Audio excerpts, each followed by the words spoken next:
This is a HeadGum podcast.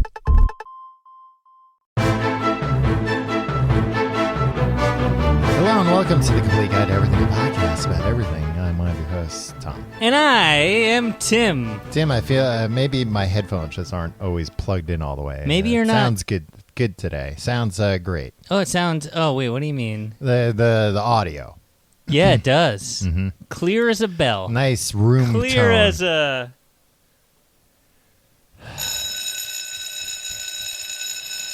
bell, right, Yeah. Tom? Because Wow, guess what? Impeccable timing. Guess what we're talking about this week, Tom? I wish people could see how much time transpired between you pressing that button and that happening. Yeah, the Wi-Fi here is very slow.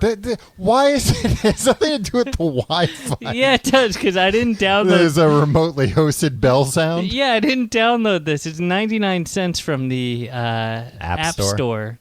Uh-huh. Or no, from the iTunes Music Store. It's a royalty-free school bell sound. Okay. But you just played the sample. Yeah, I just played the sample, so it connects, and it connects, and it connects. First off, my Wi-Fi, we're recording at my home today. My Wi-Fi is very fast. Tim, you used to sing the praises of my Wi-Fi. Boy, how the times have changed. I don't recall ever saying that. Tim, you say... Oh. I sang the praises of your wife. Yeah, and then look what happened. Yeah, I took her as my own. Yeah. Should have seen that coming. When you're always complimenting my wife when you came over. To be fair, I was married to her first, and then you stole her from me. Yeah. But, all is fair in love and war. Yeah. Which one is this, Tim? Both. Anyway, my Wi-Fi is very fast, so fuck you. Tom, we've known each other a long time. We've known I each other. thought we could be very honest about our Wi-Fi speeds. No. We've known each other for like over 20 years. We've kind of been friends, maybe. Yeah, that's about 20 yeah. years. You were mean to me for the first 2 years that we knew each other. It was a test. You passed, didn't you? And we've been doing this show for freaking forever. Yeah. Going back and forth, jabbing each other. This is the first time... This is where I draw the line. This is the first time I think you've actually been offended by anything I've said to you. I take a lot of pride in my Wi-Fi. Yeah, I know. I didn't even I wasn't even like, the Wi-Fi sucks. I was like, no, it took a minute for this app to connect to the Wi-Fi, and you're like, how dare you? Well, you know what, Tim, to be honest, it's a open wound right now because they just raised the price on my internet by $5. The introductory price wore off, I see, huh? I hope you didn't sign a contract. I don't know if I did. I switch between the two companies that offer, who I'm not going to plug because, boy, they got to pay for that kind of... What is that, a monopsony? Where it's like two? Yeah. What is a monopsony? It's like a monopoly. Wouldn't it be but less fun? Biopoly? Yeah, that's something different. You wait for the results of your biopoly. Biopsy. Oh. Anyway. Yeah. Yeah. Tom? Yeah. Let's get into it. I love the 90s. Yeah. That's you why you're love wearing the the 90s. shirt. I'm wearing a Our Lady Peace shirt. The most classic band from the night. Tom, now, is that vintage or is that a new Our Lady Peace shirt? It's one of those new ones that's meant to look like it's old? Yeah, it's been whipped with... Whipped? Yeah, that's what you do. You make a new shirt. That's where all those tears came from? Yeah, from a whip. Oh, wow. A whip. Do you think... You know how, like, there's a one-hit wonder... from the 60s. Mm-hmm. Who name a one-hit one? The sang Turtles. Like Happy Together, right? Yeah. They were actually not a bad band, Tom. A lot of one-hit wonder bands aren't bad at all. Exactly. Yeah. But and then when we were growing up in the 80s, you hear that song and you're like, hey, this was a well-loved song and a well-loved band, probably, right? Yeah. Is Our Lady Peace like the Turtles of the 90s? What was Our Lady Peace's big song? I don't know, Cumbersome or some stuff. No, that was Seven Mary Three. Yeah, Jesus. Our Lady Peace was I don't know. I think they were also named Marcy Playground. No, that was a different band. Yeah, no, I think they released singles under both names. You know what? There a lot of one-hit wonder 90s bands were like legitimately popular bands, but then they had one single that like exploded. But they like already had a following before, Like the and Butthole after. Surfers or something. Yeah. Or like Not a Surf or Better Than Ezra. Like they had like followings, but then it was just, out of nowhere, one song took off. Yeah, I mean, you need a following to get that sweet record contract from Geffen Records. No, because there are bands that came out of nowhere with a one-hit wonder. And like Space Hog. Like Space They Hog. were Resident Aliens, Tom. Or like Harvey Danger. Like they came out of nowhere with a one-hit wonder. I mean, this is based on nothing. You're basing this on nothing.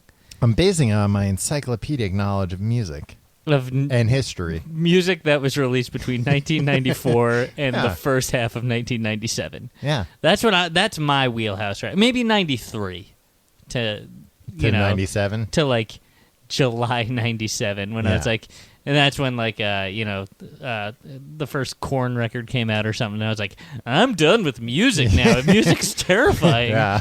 Oh, you were just scared. Music has too much loud breathing and grunts in it. Yeah, you were like... Remember when music became that for a minute? Mm-hmm. There were a few bands that would just like just breathe. A lot of mouth noises. It was in rhythm though. They had rhythm. Well, yeah. Otherwise, it's just a sound effects CD. Hey. Just, what is this? Tim, talking about sound effects. Look, I'll give you $1 if I don't have to sit and wait for that to load every time. Maybe you should give your it has your nothing to do with my provider Wi-Fi. some more dollars, and they'll upgrade your service. Because I don't know what bottom of the barrel, nonsense they're giving you right now. I got 50 megabit down. Man, you're really getting you're getting screwed. No. You're getting, when somebody says they got you over a barrel, you know what that means? What? It's gross. Yeah. I mean, it's just like it's a dirty thing that they're saying. I don't like it. I thought it was like when people would go over Niagara Falls. It's like, they've got you over a barrel and they're gonna close it up and throw you over the falls. No. No, that's not what it meant. No. It just meant sex over a barrel. Yeah, pretty much. Which is how everyone used to do it back when... before they had beds. Before they invented beds, but after they invented barrels.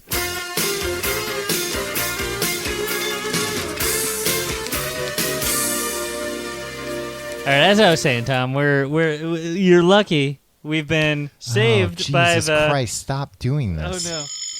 I accidentally did That's an alarm clock. Yeah, I hit the wrong thing. Saved that by the bell. That is not a bell you're saved by, Tim. That's a bell you're well, if you're having cursed by. If you're having a nightmare, Tom, That's maybe true. your alarm clock bell saves you from the sock or monster in your backyard. Maybe you just incorporate it into your dream. And that always happens to me. Yeah. But we'll talk more about that at our London live shows. Wait, hold on. Never mind. I don't want to reveal the topics too just much. yet. Yes. Tom, I want to talk about the classic 90s sitcom Saved by the Bell. You have a giant document you've just brought up. Yeah, I did a lot of research. What are you doing now? Oh, you're just... I'm moving my computer. You're moving a lot of equipment around the microphone. I don't know when to expect a sound effect and when to expect a spreadsheet. Yeah, hey, I like to keep them guessing. Yeah. Well, that's why you're one of the top corporate recruiters out in the game. Tom, Saved by the Bell. Yes. A classic. Would you call Saved by the Bell a classic show? Sure. I mean, I don't know in that it's not timeless, but it encapsulates a time that it is makes of its time. Yeah, that makes it a classic because it's like a time capsule. I would say it defined its time. I wouldn't go that far. I would say that pretty much Saved by the Bell drove all culture, Mm-hmm. drove all politics, geopolitical events, Mm-hmm. all tied back to Zack and Slater and the gang. Yeah, who can forget Presidents Bush and Clinton both referencing it constantly in their foreign policy decisions. Yeah. One of them even appointed Screech, the Attorney General. That's not true. You know what? That's not far. Look. Never mind. Tom, I do want to very quickly before we get into this. I do want to give a shout out to my homies. And where, Tom? Where is it this week? No, the guy who suggested this on Twitter, Butt Rossi, at Butt Rossi. Butt Rossi? I don't know. His name says Burt Face. Okay, but what is his? Spell out his Twitter handle. Butt Rossi. Butt?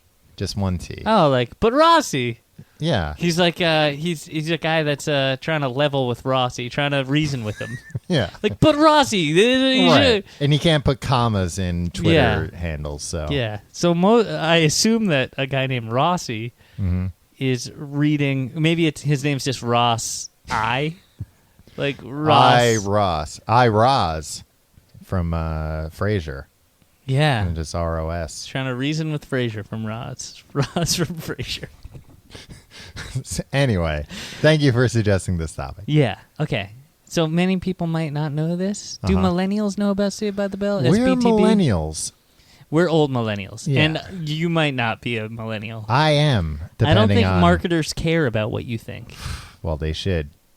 Because you're a thought leader and an influencer? No, because I'm dangerous. Oh, that's a threat Yes. to marketers? Yeah.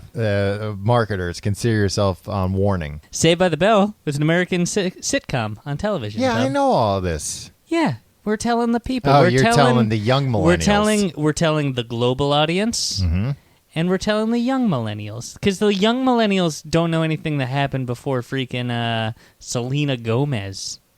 They're like, oh, she was the first...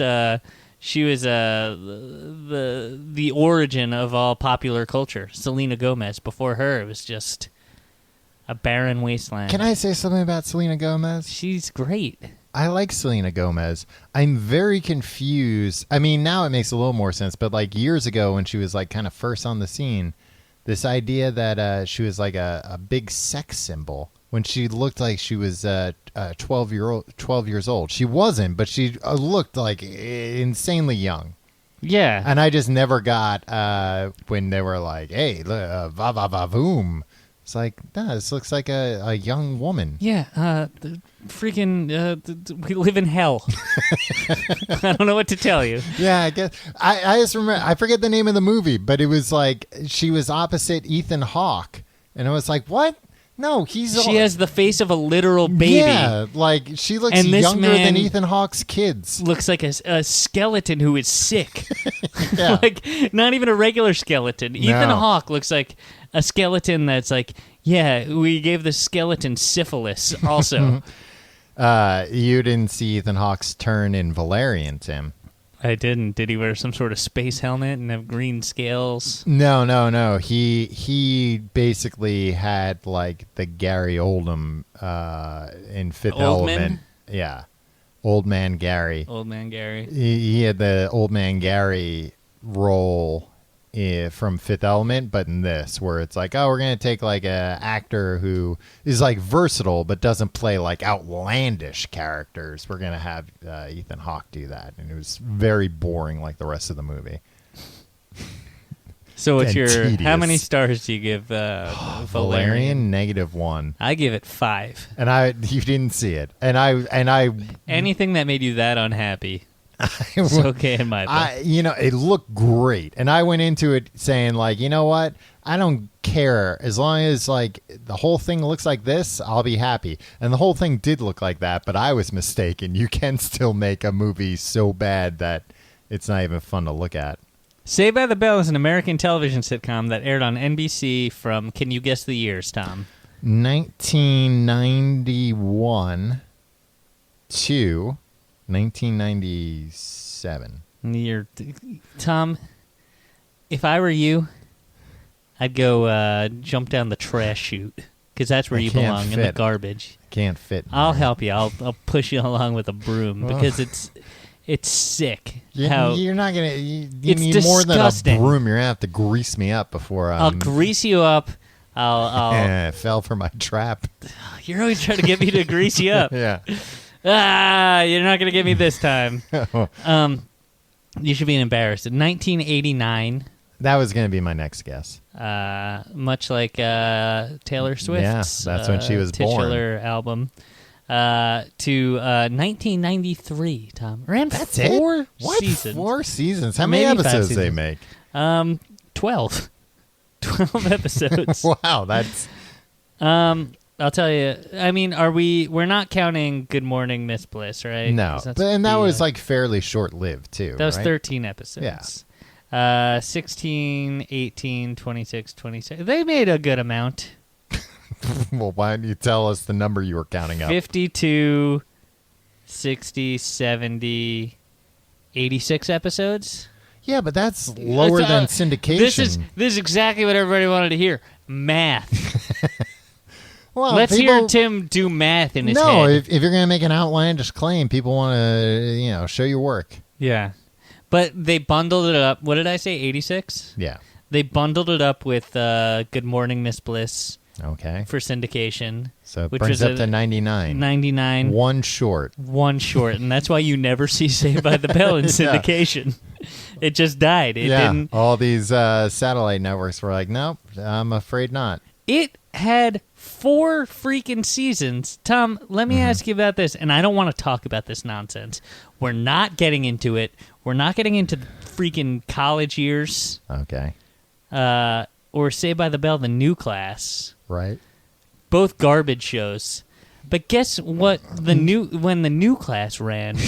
I'm going to say also 90s. 93 to 2000. So it was like twice as long as the freaking Saved by the Bell. How many episodes was in the new class? 99. The same amount. Wow. No, I don't know. The crazy thing to me is I did not assume Saved by the Bell ran that short, just 4 years, you're saying, if you're to be believed. 143 episodes for the new class. Sorry. I was doing some math in my head, but without saying the numbers this time. So that's crazy. There were way more, almost 50% more episodes of the new class than Saved by the Bell and Miss Bliss. Good Morning, Miss Bliss. Mm-hmm.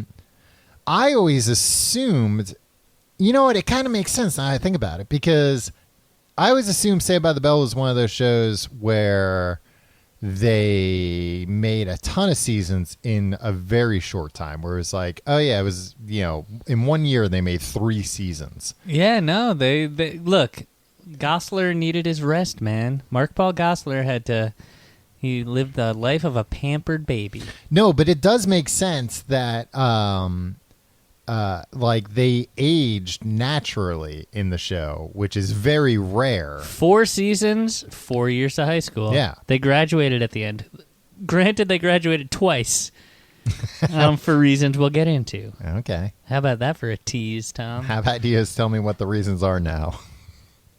Do you want to know? I mean, I feel like we should go through. All right. As long as you don't forget. All right. So, Tom, very quickly, I want to gloss over this because this is not important, and people think it's important.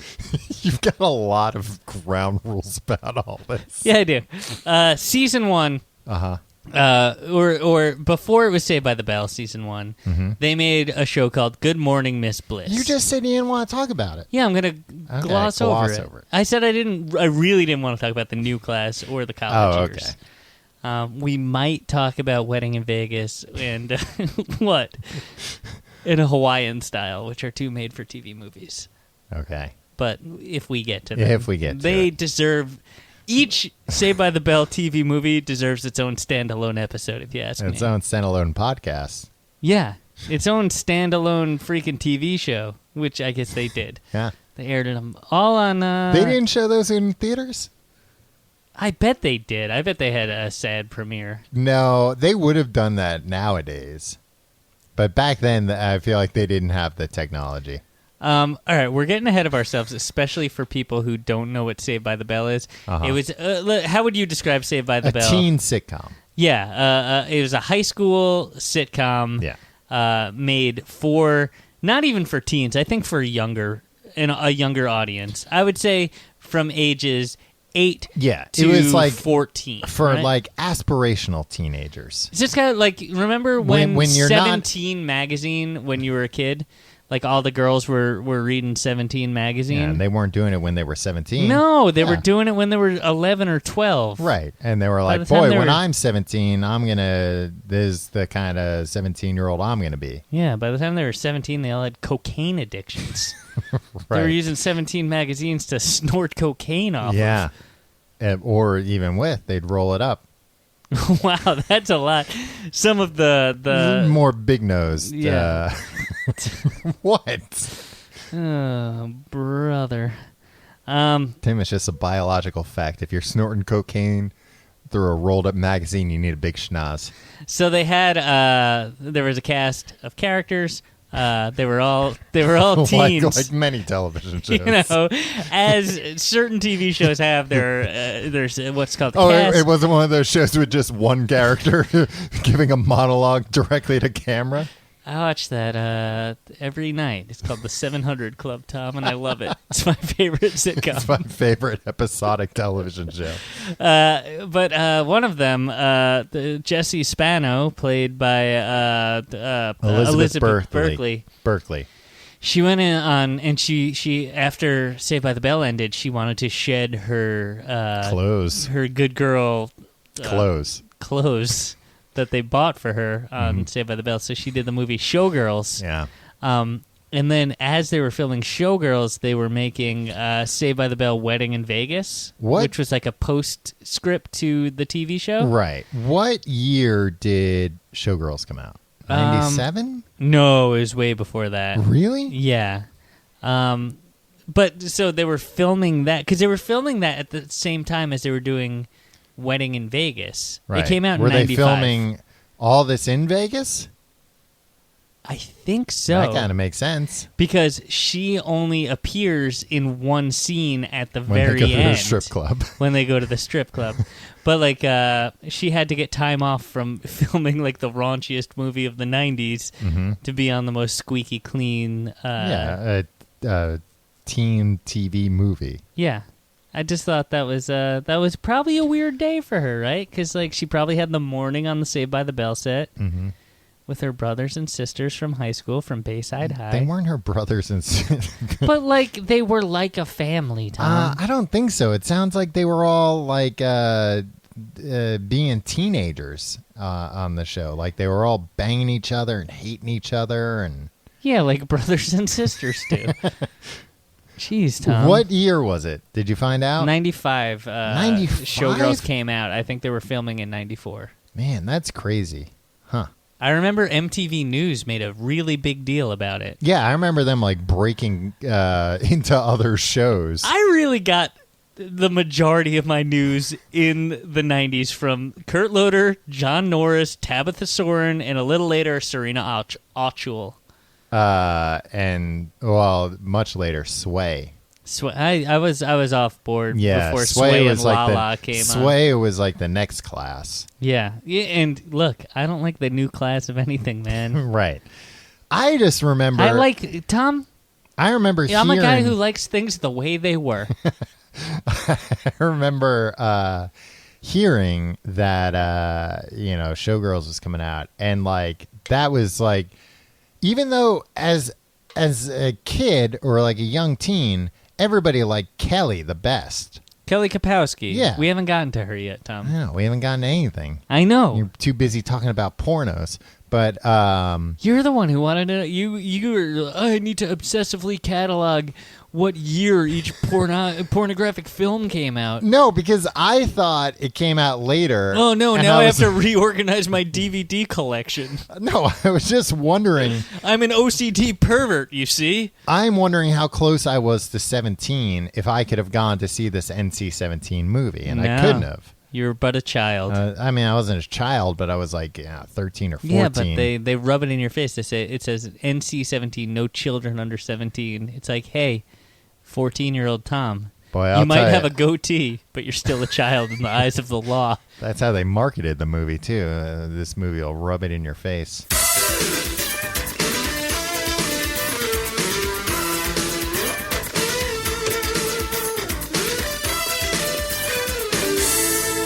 Okay, Tom, let's get back on track here. Okay. Saved by the Bell. Yes. Saved by the Bell is an American television sitcom that aired on NBC. Changed the record. From 1989, the year of our Lord Taylor Swift, to 1993. She's embracing being a snake now. Yeah, is that the thing that was happening? I think she's a snake woman. Yeah, I feel like... Boy, some of these snake pictures that she's putting up are pretty frightening. Spooky. Yeah. Slithery. Did you see the one with the snake? It has red eyes. It is a scary snake. Most snakes are pretty scary. But I hate snakes, man. I'm okay with snakes. I don't actually believe that a snake can do any damage to me. Well, same thing you're about wrong. how I'm not afraid of bears. I should probably stay out of nature. Yeah. I don't think you've come across like a bear or a snake in the wild, like where I've seen snakes in the wild. You've seen them, Snake but in the not grass, like where What do you mean? Where like you're wearing not shoes? in a car. Yeah. No, I've seen a snake when I haven't been in a car, Tom. I only see him in the car. I'd argue it's harder to see him in the car. Yeah. Well, it's been in the zoo. I just feel like a boa constrictor can't get near me. All right. Well, keep thinking that. I mean, yeah, I'm not scared of snakes day to day. I'm not like, walking through the city like, oh, what's that? Also, it's I just think a hose. I could avoid if a poisonous snake is trying to bite me. I'll just move out of the way. No, but the problem with these snakes is a lot of times you don't see them until because they're so good at hiding. Mm. And then you've come up right on top of them, and they're like, hey. Why did God do that to us? That's the question. Why did he make snakes the same color as grass? Question I've been screaming into the heavens every night. Why have you forsaken me? Yeah. Did you think, by the way, when you were a kid, like snakes and sharks and stuff, like it was just like a matter of time before we got rid of them all? No, I did. When I was a kid, I was just like, the only reason these things are around is we haven't, gotten around to killing them all yet. I mean, we'll kill them inadvertently. We've killed the bees. Yeah, we don't even know how. But we did it. Congrats, we're everybody. trying to kill mosquitoes. Yeah. Like we've decided, now, you know what? Fuck mosquitoes. Well, mosquitoes are carrying more and more horrible diseases every year. And who even knows where they're coming up with these things? Yeah, they go back to their mosquito labs. In standing water, they're able to, under the cover of standing water, they build these chemical labs. Yeah, and they're like, put these in your butts, and then go. Yeah, that's how mosquitoes work. I'm thinking of wasps. Anyway, Saved by the Bell is an American television sitcom. I know, but you keep interrupting me. It started with Good Morning, Miss Bliss. Tim, I feel like I'm going crazy. Which was a Disney Channel show. Yeah. Based on a failed NBC pilot, Tom. I watched a little bit of the pilot today. Mm-hmm. It didn't even have Zack in it. It was the most boring thing. Because Good Morning, Miss Bliss focused on Miss Bliss. Haley Mills. Yeah. Of the Parent Trap fame. That's where she's from. Were they aiming for this to be like a primetime sitcom or something? Yeah, I watched the pilot. It failed. It was depressing as hell. Jonathan Brandis was in it. Oh, wow. As one of the kids. He was like the kid that she couldn't get through to. But at the end of the pilot, she did. Jaleel White. Wow. Urkel was one of the students. Like main cast or just like a... Yeah, I assume he would have gone on to be... I assume all these kids in the class would have been good. Would have been like... he had a good laugh line about puke. That actually was the least depressing thing about it.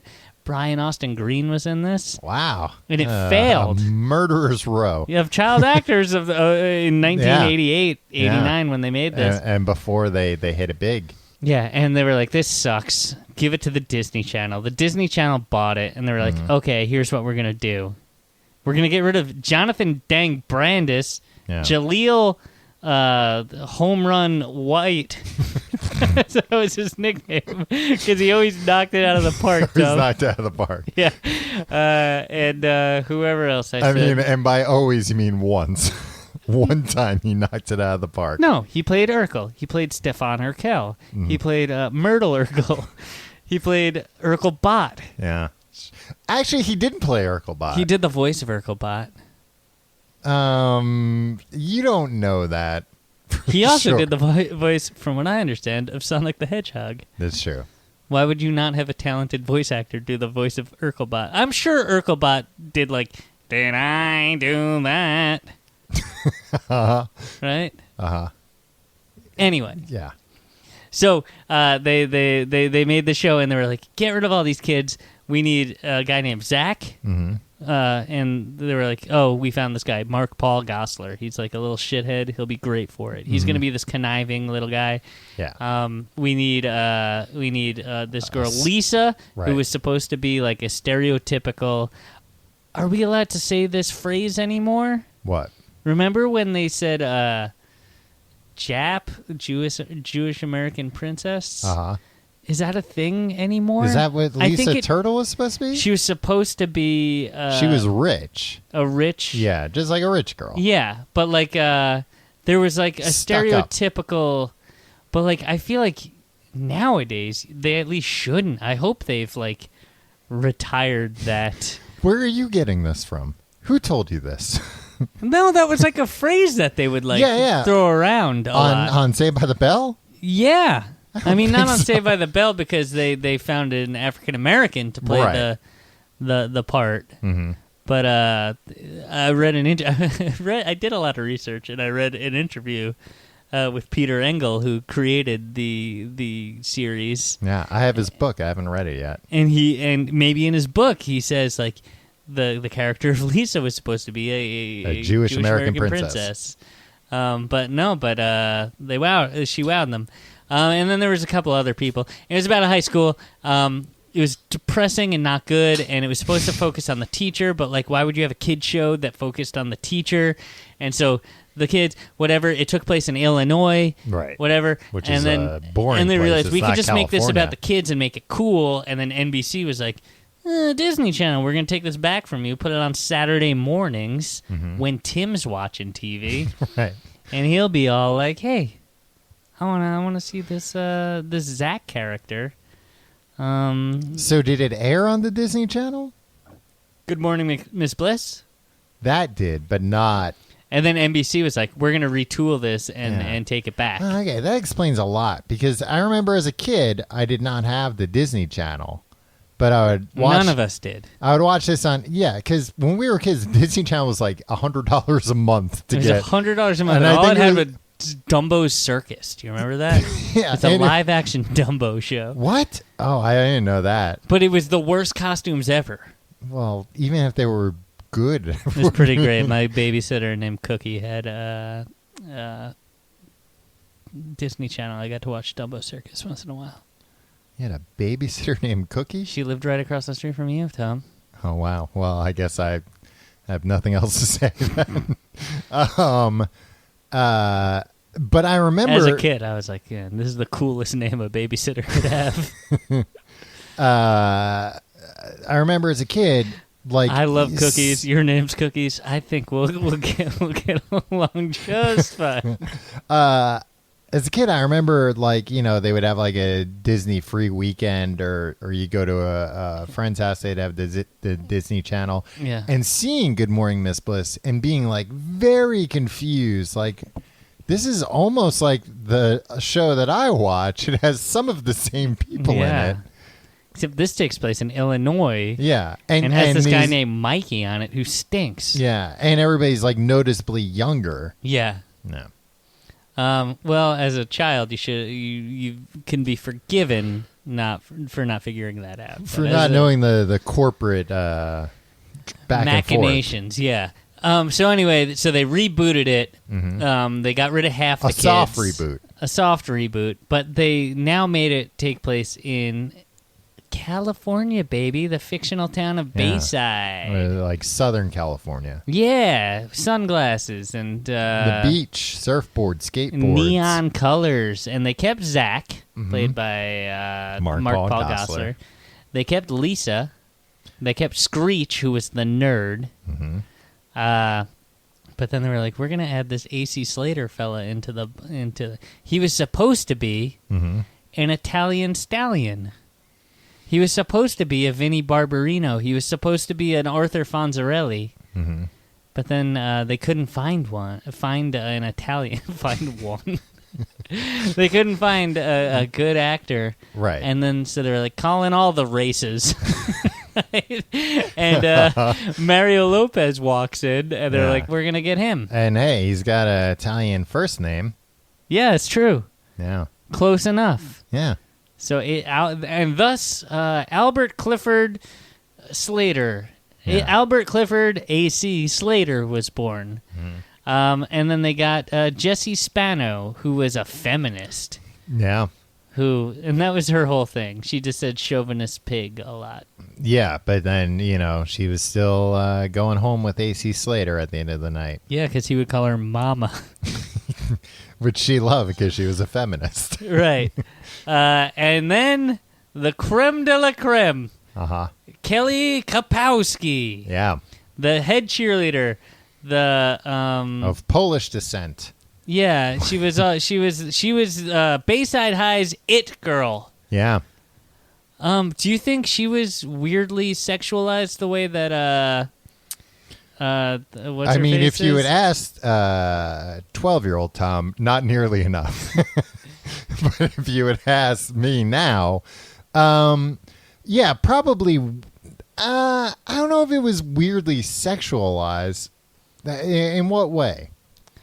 I just feel like maybe they didn't have the opportunity to do it. Because nowadays, who were we talking about earlier? Selena Gomez. Yeah. Right? Like, we as men in our 30s know who Selena Gomez is. Right. Because, like, she's bubbled up into, like, pop culture from, the Disney Channel, right? In 1990... Yeah. Did people in their 30s, like, give a shit or know anything about, like, oh, here's this 16-year-old actress? Tim, like I have said multiple times, I don't know what people our age, did at work. Yeah. What was the life? I guess we could go back and watch 30-something. Unless you had, a useful job where, you were actually, a doctor or, building something. I don't think... But useless jobs like what we do existed even in 1990, 1991. Yeah. We're making a pretty good living not contributing fucking anything to society. Right. I don't think you could do that even 20 years ago, 25 years ago. Yeah. 27 years. Jesus Christ. Stop, it's getting longer. Turn the time machine off. I don't think she was weirdly sexualized. I think she was a very attractive person who, was dressed and a really good cheerleader. Dressed like a 90s teenager, which was a overly sexualized way of dressing. Yeah. Teens are always overly sexualizing. That's true. It's their because own guess fault, what? Teens love being sexy. Don't. Okay, so you have your cast. Yes. You got let's run it down again. Zack, cool guy. Screech, nerd. Played by a real fucking creep. AC Slater, cool guy, jock. We should say Zach Morris is kind of like a little stinker. Yeah, he's popular and he runs Bugs scams. Bunny. Yeah, Bugs Bunny, exactly. I mean, actually, that's super accurate because he could also stop time. Yeah, he did a lot of things. And break the fourth wall. Yeah. Then you had Kelly Kapowski, cool cheerleader. Zach's on again, off again, love interest. Jessie Spano, pretty much the wet blanket. Yeah. And then Lisa Turtle, who was the materialistic rich girl. Right? Yeah, you're forgetting another key cast member, Tim. I think you mean Dennis Haskins' Mr. Belding? Yeah, Dennis Belding, the principal. Mr. Richard Belding. Richard Belding. I didn't Dennis know that. I did some research. I don't remember. That was Richard? Yeah, why I didn't knew they it was call Richard, him Dick and all then the time? you said Dennis, and it threw me off. Yeah, that's fine. Start the episode over. We should. Saved by the Bell is an American sitcom. They didn't call him Dick because they called him Mr. Balding. Yeah, sometimes. Sometimes. Not all the time. I mean, at a certain point, even he has to have some self-respect. Yeah, and he was always, he was kind of their friend, but he was also always foiling Zack's schemes. He was usually, he didn't foil them. He always kind of threw a wrench into the works. Right. He would almost foil it, and Zack would have to think on his feet and change something. Yeah. It always ended with they didn't win. They didn't get everything that they wanted. Right. But Zack learned a lesson. But everybody was pretty much he skated by on his white privilege, I guess. Yeah. His good looks and charm, and his hair you could set a watch to. Right. I think, Tom, we're going to have to do like a 6-part Saved by the Bell series here. Because this is gold. Okay. I've ranked... I've made a ranking of all the Saved by the Bell characters. Okay. And I think this will help us learn. They had many very special episodes, right? Yeah. Against drugs, drunk driving. Yeah. Did they? They didn't ever broach sex though, did they? No, but one time once, mobsters were after them in the mall, but it turned out to be a hidden camera TV show. Oh, I remember that episode. But I guess that's not sexual assault. Yeah, Homelessness. Yeah. Oh, yeah. Because there was a There's hot a family at the homeless mall. guy, or a hot homeless girl. Yeah. That Zack fell in love with, who had a handsome homeless dad. Yeah. That they were homeless at the mall. Sexy homeless. Yeah. Yeah, and it taught. I remember the lesson in that episode was even attractive people can be homeless. Yeah, and we were all just like, shit. Wow, really makes you think.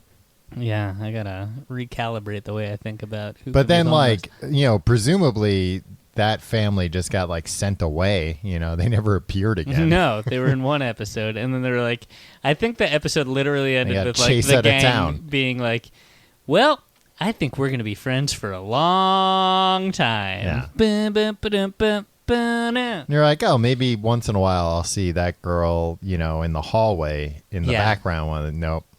Oh, and we're leaving out one thing, Tom. What's up?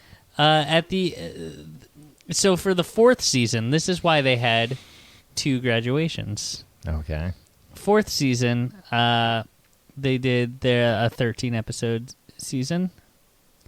And then they were like, okay, we'll wrap it up. They graduated. Mm-hmm. And NBC was like, oh, crap, we wanted a 26-episode season. You're doing great. Yeah. Guess who already left? Jessie Spano to go be a showgirl. Yeah. Kelly Kapowski to go to 90210. Beverly Hills. Oh, so that's where Tori came from. So Tori, a biker chick with a leather jacket. Yeah. I call her a biker chick because that's what she calls herself. I think she always rode a motorcycle into the scene. She showed up out of nowhere. Yeah. Zack and her had a little bit of a fling. Yeah, but there was never an explanation as to where the other two went, right? No. They just pretended like they never existed. Yeah, which is how you deal with things. That's how you deal with loss. How you deal with women. Yeah. I shouldn't have said yeah. Well, too late. You can't take it back. Yeah. So she came and Zack fell in love with her. Maybe, I don't know. And then they graduated again in a second series finale. Okay. 2 proms too for the same reason. Well, and also you're skipping over the summer season where they were working for the summer. Yeah, they went to Malibu, Tom. Yeah, California. Worked at the beach with Stacey Carosi and Mr. Carosi. Yeah, Stacey Carosi was played by the famous Leah Scientologist. Remini. Yeah, we are obligated to say Leah Remini is a liar who is tearing families apart. Well, you're saying that because I sent you the anti-Leah Remini website that Scientology's put up. Because I didn't know she has this like A&E show about Scientology. Oh, it's great. You haven't watched it? No, I'm gonna watch it tonight. Yeah. And now they just... I have a little bit of Scientology fatigue these days. Of like, I know, everybody's telling me how it's bad. I do too. And then when I watch something, I'm like, God damn, it's fascinating. It's fascinating and so messed up. Yeah. If any Scientologists are listening, don't tell David Miscavige about this because I know he's really small, but I do think he could beat me up. Oh, whatever. He's a little guy. Yeah, but he could beat me up, and he's got a lot of people at it. He can't beat you up. I'm going to be coming here to record the show, and some guy's going to be videotaping me. I don't need this. Tim, I got news for you. Videotape everything happening in this. Yeah, I know once I'm in here, Tom. Right. You have me sign a release every time I come in. And there's a sign outside. Yeah. What is this footage going? Future project. All right. I trust you. But who was not on the summer season? I think they were all there. Were they all there? Maybe Lisa wasn't there the whole time. She was definitely in some of it, I remember. But I feel like one of them, I thought Stacey Carosi replaced Kelly in that season or something. No, I think Kelly But I was remember also, Kelly yeah. being in there. Huh. Yeah. Really makes you think. All right, here's the definitive ranking of Saved by the Bell characters. Main characters. Characters. Okay. Number 1, Rod Belding. Oh, Richard Belding's... ne'er-do-well, but cool. No, but like kind of conniving, like brother. A con artist brother. Rod Belding is Mr. Belding's brother and steps in as a substitute teacher during junior year. Screech had a great line. Mm-hmm. A building with 2 Beldings, one of whom is balding. Boy, one of the seminal lines. Right after that, Richard Belding punched him in the face. Rod Belding stepped in after Mr. Dickerson, their normal teacher, had a mental breakdown.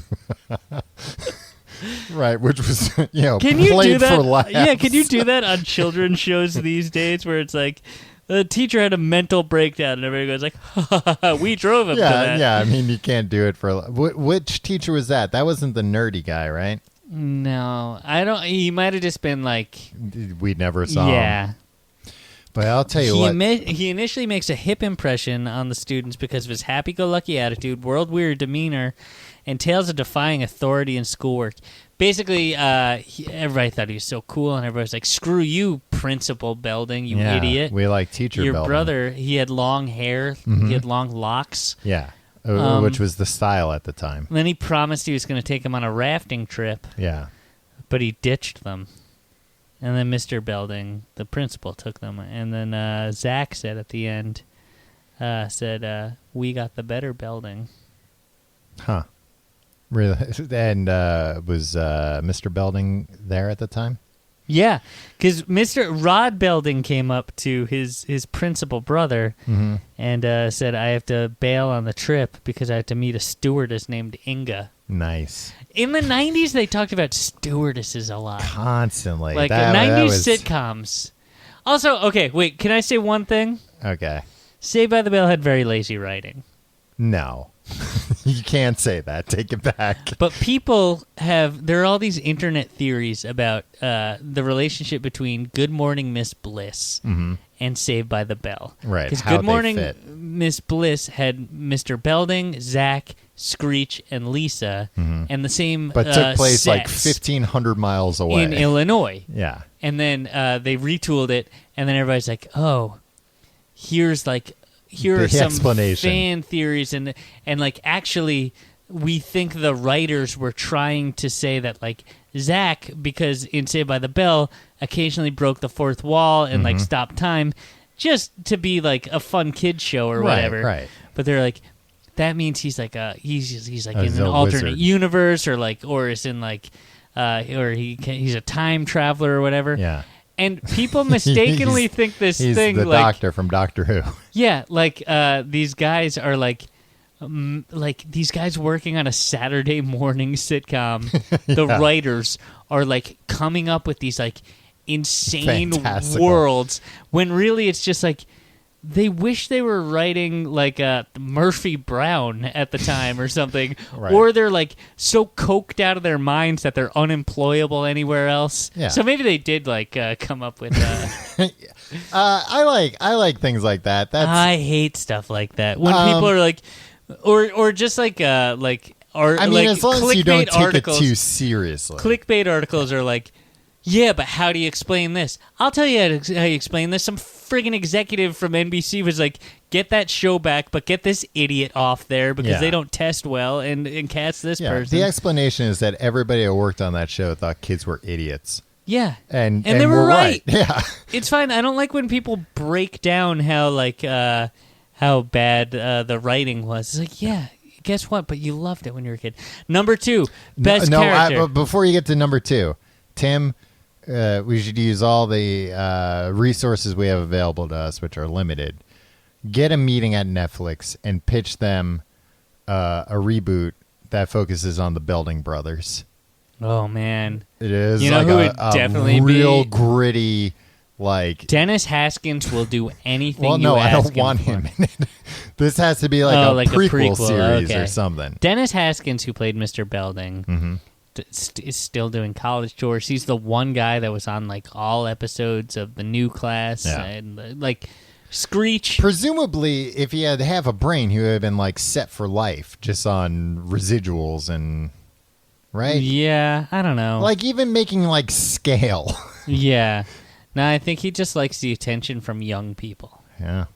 He seems like a creep. Maybe he was the one who was like, make, do you remember when Kelly shorter? Kelly Kapowski, Tiffany Amber Thiessen was on the Today Show, and they surprised her by having Dennis Haskins, who played Mr. Belding, come out, and like the look of terror on her face was like, oh. Cripes! This guy. Oh, cool! Is You brought the middle-aged man that will not let this go. Harassed me as a teenager. Also, the kid who played Screech really turned out to be a ne'er-do-well, I guess. Well, hey, that's putting it lightly. Wrote a scathing tell-all about. Yeah. Did you read that? I read I read like parts of it. Yeah. He claimed that like. The rest of the cast was having like orgies with the producers and stuff, and he was left out. The whole book was about how he was left out because he was younger. But I don't know. But he wasn't. He was what, like 2 years younger? Yeah. But that's a big deal when like he was left the out difference because between like nerd. An 11-year-old and a 13-year-old. If everybody else is a 13-year-old, yeah, and they're all having sex with the producers and doing that's how coke. they got all the good lines. Number 2. Well, you just said Screech had the best lines. Number 2, AC Slater. Yeah. He just seemed like a genuine guy. He was an army brat. Yeah. Nice boy. He was like kind of the most fully fleshed out character, I feel. Yeah. Like, surprisingly. Because he was like a chauvinist pig, according to Jesse Spano. Right. But also like he cared about everybody. Right. His he wasn't heart was conniving. In the right place. The weird thing was he was always vying for Kelly against Zack, but also being the boyfriend of Kelly's best friend. Yeah. You know what? He was conflicted, but that's kind of how high school goes. Yeah. And the writers were all coked out of their minds. Number 3, Tori Scott. Right? Really? You're going to say number 3 is Tori? Yeah. Replacement Kelly. Yeah, because she was really nice. I thought she was tough. She was tough, but once you got past that exterior, that gruff exterior, you learn that she was kind of she had a heart of gold. Well, unfortunately, I could never get past that gruff exterior. Yeah, Tom, you just don't. Number 4, I guess, Kevin the Robot. Now this is Screech's robot, right? Yeah, he had artificial intelligence. He appeared in 3 episodes, only in seasons 1 and 2. He lives in Screech's room. Mm-hmm. That makes sense. He gives Screech advice and dishes out witty remarks. He was Screech's assistant. It would be an amazing show if Kevin lived in his own apartment, but only occasionally appeared. And then he was the assistant hall monitor. Yeah. And when Screech became the hall monitor. I feel like that was a throwaway gag, though, and it wasn't fully using Kevin to his potential. I know people were just kind of like, oh, they had an AI robot. This show's ridiculous. Yeah, because they were making a kid show. Everybody calm down. Every show had a freaking AI robot. Yeah. I mean, we were just talking about Urkelbot. Number 5, Kelly Kapowski. Yeah. She's pretty. She's nice. Yeah. There you go. What more do you need? Number 6, Brandon Tartikoff. That's just one of the producers. Brandon Tartikoff, a television executive for NBC, appeared as himself in the episode No Hope with Dope. After Johnny Dakota, who was a celebrity who visited the school. An in-universe celebrity. Yeah. He was not an actual celebrity. He came to film an anti-drug PSA with the kids from Bayside High. Right. Who were famous in universe? No, they were not famous. They won a contest kids to do this. And so they were all talking about how drugs are bad, but then they went to a party with Johnny Dakota. Yeah. And guess what? Johnny Dakota was doing drugs. That always reminded me of, did you go to that assembly that they made us all go to with, it was just a drummer. This is in high school. Oh, hell yeah. Yeah. It was just, he was like set. So in high school, they would just be like, all right, everybody has to go to an assembly now so you don't do drugs. And there was this one where it was just like a 7-foot-tall drummer. And he would just like wail on the drums, like bloop, bloop, bloop, bloop. And then, like over and over again. And then he would stop and he'd be like, listen, kids, playing the drums is pretty cool, but it's not doing drugs.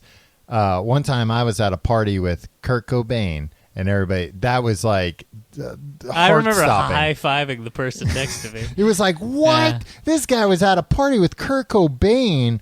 And what is he doing in my high school? Yeah, I went up to him and I just touched him. I remember that. I was escorted off the stage, but like gently. They didn't No, well, yeah. They knew your heart was in the right place. Yeah. But everybody wanted to hear him finish that epic solo. And I feel like that was the biggest bullshit story. I feel like that's what he sold all these schools on. And then when people, I think it was like later in the Q&A, people were like, so you're like a big anti-drugs guy. What'd you say to Kurt Cobain, a man who at the time had like just died of drugs? And he was like, well, no, he didn't at the time die of drugs. No, when the question was asked. When the question was asked. Okay, I understand. And he was like, man, I told him like, hey, listen, I don't think you should be doing heroin. And even at the time, I remember thinking like, oh, really? Drummer doing high school assemblies, you had the balls to go up to Kurt Cobain. He wasn't doing the high school assemblies at the time. No, presumably he didn't even have that gig yet. Yeah. He was a real nobody. Man, I would like to make a career out of going to high schools and telling lies about deceased celebrities. I tried to figure it out. We could probably turn that into that, right? Yeah. I don't know if they do this stuff anymore. That was like in college, me and Dan talked about that a lot. Dan Deacon, friend of the show, Dan Deacon, about like how do we get on this scam circuit of just like doing like, hey kids, don't do drugs, and now some juggling because and Dan bailed on you because he started doing a lot of drugs. Well, he started doing real music. Yeah, and a lot of drugs. Not to shit on. No, but as you know from Johnny Dakota, doing drugs is not a deal breaker in this case. And more often than not, this is how you pay for the drugs, Tim. You get high schools to pay for it. Right. It makes the dope that much sweeter. Right. So anyway, so they find that Johnny Dakota is a drug doing scumbag. Yeah. And they're like, we can't film this PSA, and they screw over Johnny Dakota. And Brandon Tartikoff, an executive for NBC, was so outraged. No, ruining. He was moved by this that he came himself and did the PSA. And what's more? What's gonna keep kids off drugs more than seeing Brandon Tartikoff an executive for NBC telling you not to do drugs. Right. Having some NBC executive high on cocaine telling you not to try marijuana. So he appeared as himself, and he's the number 5, I think. Did he interact with the other characters? Yeah, guess what? Mr. Belding was talking to him, and he said he had an idea about a TV show about a group of kids and their principal. And then Brandon Tartikoff shook his head and said it would never work. Now, this adds an interesting wrinkle to the multiverse theory of it really Saved does. by the Bell. It does. So was he an NBC executive in the show? Yeah, he was playing himself. Now, was Johnny Dakota like playing he was a movie Zach star. Morris style? He was a movie star. Well, if he was a movie star, why was he dicking around with NBC? NBC doesn't make movies; they make TV shows. Yeah, but it was just like NBC. It was for TV. Yeah, it was a commercial for TV. It was a PSA. Yeah, it really introduces more questions than it answers. Yeah.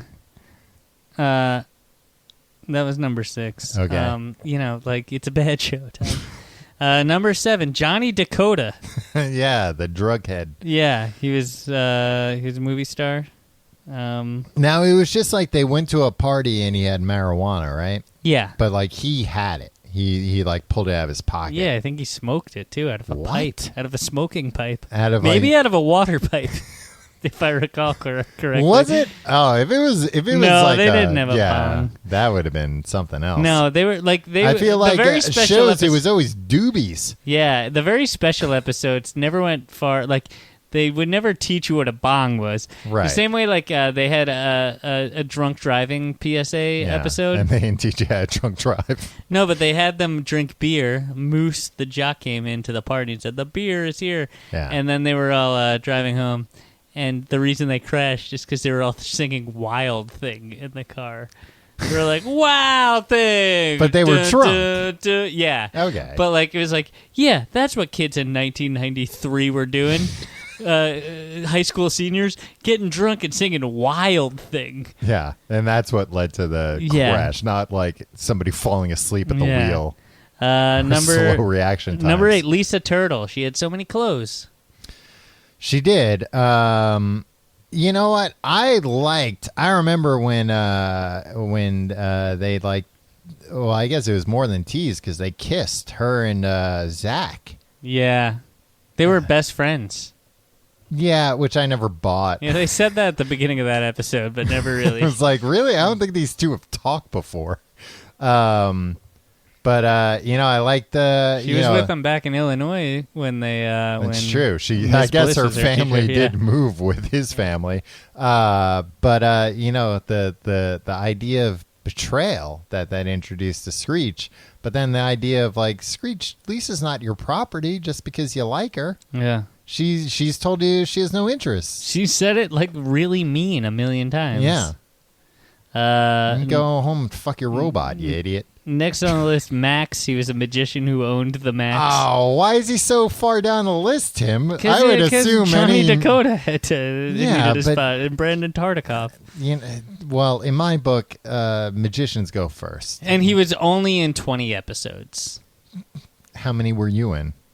No, but what I'm saying is like, I mean, I guess Brandon Tartikoff was only in 30 seconds. Yeah, played himself. Next, Jesse Spano. He was only in 25% of the episodes. Jesse Spano is the SJW that you can love. That you can get behind. She was the original SJW. Yeah, I hate that we used that derogatory. Anyway. Yeah. Next, Leon Carosi. Interesting that you think it's derogatory. No, it's you. Oh. Leon Carosi. Mr. Carosi. Mr. Carosi. Leah Remini's dad. Yeah. He hated Zack because Zack was trying to bone his daughter. Yeah. While not doing the job that Leon Carosi had hired him to do. Leon Carosi is a man that hired like a 17-year-old kid to come work at his beach resort. Yeah. And that kid shirks all his responsibilities and tries to have sex with his daughter. Yeah. And we're supposed to be on that guy's on the kid's side? Yeah. He's lucky. Leon Carosi's trying to run a business here. And what was the business? It was It like was a beach resort. A summertime beach resort? Yeah, the beach tradition. It's Malibu. But so- it was like a country club, right? Yeah, it was a resort. But like Oh, yeah. a country club where Yeah. like people paid memberships to go. Last on the list before the honorable mentions. Wasn't there like a fun waiter in that season? Zack? No, Zack's not fun.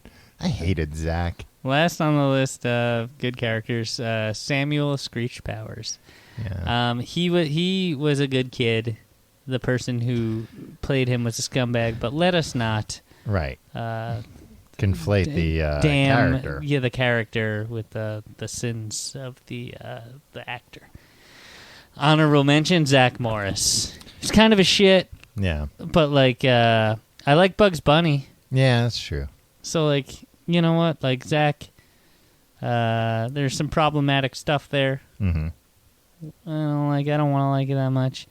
He was part Native American, and he only embraced it when like he met with this one other Native American guy, and then that guy died, and he never brought it up again. A lot of things happen once and were never brought up again in that show. Reality reset at the end of every episode. And there's two characters who are in hell. What do you mean? In my version of Saved by the Bell, hell. Saved by the Hell. Oh, wow. Not Saved by the Hell. Yeah, Burning in Hell. Damned by the hell. Yeah. Number one, Richard Belding. Okay, he's in hell? Yeah, mostly because of the actions of Dennis Haskins. Well, you just said you can't conflate the two. I know, I'm a man of many layers. Look, it just skeeves me out to see this guy on the screen, knowing that like everybody's like kind of weirded out by him. Yeah, but he acted circles around everybody else on that show. He was good. Not better than Kevin the Robot. Well, I never said that he was. And then the worst character, Jeff Hunter. Who's Jeff Hunter? Had a brief tenure. Was he in trying 3 episodes to of season 3 as get with Max's Kelly? manager, who likes Kelly Kapowski? As a result, Yeah. Zack and Kelly break up, allowing Jeff and Kelly to begin a relationship. Unfortunately, very soon afterwards, Jeff's infidelity was revealed when he was seen dancing and kissing a girl at an over-18 club called The Attic.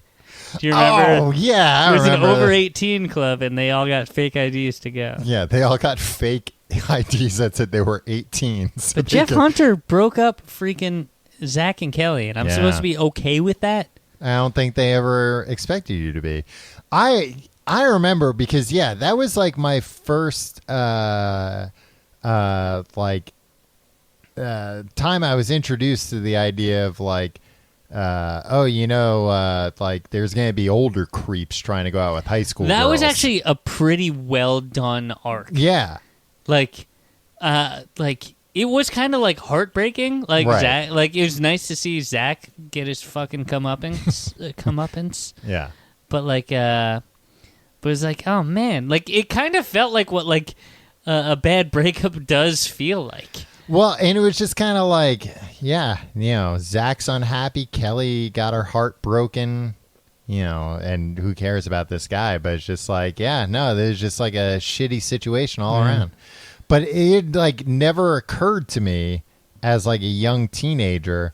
I was just like, when I'm 17, these girls will have to go out with me because I'm the only option. Nope. It's they'll like, be oh, no, old they're all creeps. college boys. And they drive cars and yeah, stuff. and they work at the Max. So he's definitely burning in hell. Tom, we haven't gotten to Zack Attack, The band. the band. Casey Kasem made numerous appearances. We didn't get to Yeah. that. There's so Because much. We didn't 90 get to the murder mystery. Oh, I love that episode. 90s teens loved Casey Kasem. But we have gone. This is one of our longest episodes. Oh, ever, is it Tom. really? Yeah, we're way Oh over my time here. God, we're gonna we're gonna be hearing it from the higher ups. Yeah. We're gonna be hearing it from our own Brandon Tartikoff. Yeah, so we'll definitely dive into that. Yeah, jeez Louise. Well, maybe if you hadn't read the synopsis of the show 20 times. Well, maybe if you didn't keep knocking me off track, I had to find my place. If you like the show, you can check out tcgt.com to find out more. You can email us at completeguideeverything@gmail.com. Follow us on Facebook, facebook.com/complete guide. Follow us on Twitter at complete guide, and you can follow me on Twitter and Instagram at Tom Reynolds. Follow me on those things at your pal Tim. If you want to support the show, support our lovely sponsors, but also check out tcgt.com/Amazon for all your Amazon shopping, and tcgt.com/pledge, where you can check out our Patreon and get fun things like weekly bonus episodes, mini episodes. About 15 minutes, 10 to 15 minutes. No less than that. No. For sure. And all the back ones, too. tcgt.com/pledge. Favorite episode of Saved by the Bell, Tom? It's tough. You know what? I wish you had posed this question to me earlier. Yeah, me too. I'm racking my brain. That's why I asked you. I really like that murder mystery episode. The murder mystery. I like when they broke format. I'm sorry. Yeah. I mean, it wasn't really like breaking format. It was just like an offset. Yeah, but like I like the one with Casey Kasem narrating if Zack Attack, their band, actually got big. Right. Where they had a one band of the many together. Alternate universes introduced in the show. Yeah. Uh-huh. The other one, I liked when the mob guys were after them at the mall, but it didn't hang together at the end. Right. I like the one where Jessie became a stripper. Gross. And you got to see her. That didn't happen. What? Tim, I'll show you the screenshots. Yeah, every episode ends with you loading up Mr. Skin on your. Well, you know what, Tim? If you're not gonna believe me, then I'm gonna have to show you for yourself. All right, I'll see you next week.